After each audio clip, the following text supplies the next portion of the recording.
I wanted to give an idea on the Seder night since it's next week and it starts Saturday night and we might not be able to get a video out in time. This week, though, is Shabbos HaGadol because of that. There's a special Shabbat that we observe this week called Shabbat HaGadol, the Great Shabbat. We read a special Haftorah, and it's because the original Exodus happened actually on Wednesday night, and 4 days before, on the original Shabbat HaGadol, the following happened. And this was the original Shabbat 4 days before us leaving the land of Egypt.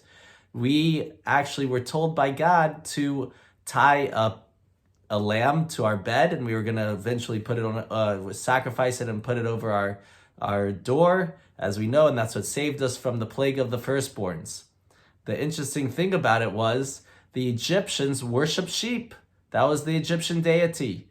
And the amazing thing of why it's called Shabbat HaGadol, the Great Shabbat, is they couldn't say anything. After torturing us for 210 years in the land of Egypt, finally, this was the Great Shabbat that we said, we're going to take the very big thing that you worship and we are going to sacrifice it to our God, so to speak.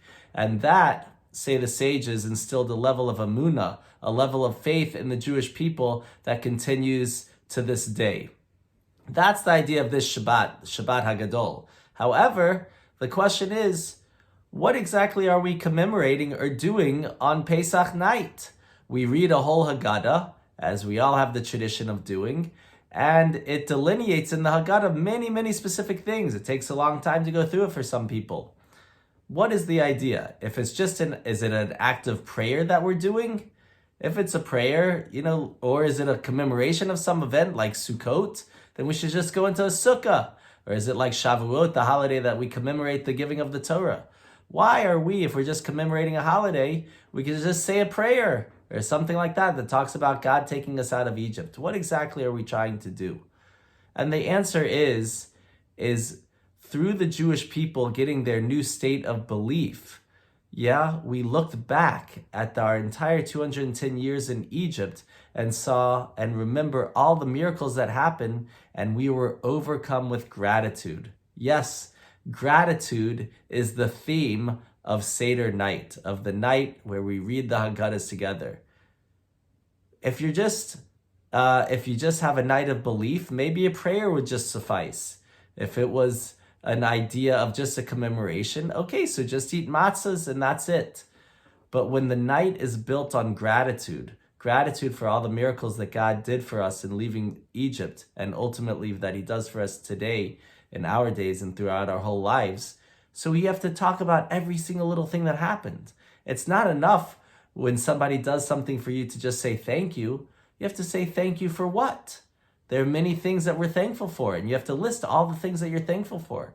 The entire Seder night, and the reason that it takes so long is that we have to thank God for every detail of his taking the Jewish people out of Egypt. And I think it's a lesson in our lives. And the two, I think, go together, this Shabbat and the Seder night. This Shabbat is Shabbat HaGadol, the Shabbat where we were infused with belief, with emunah, faith in God.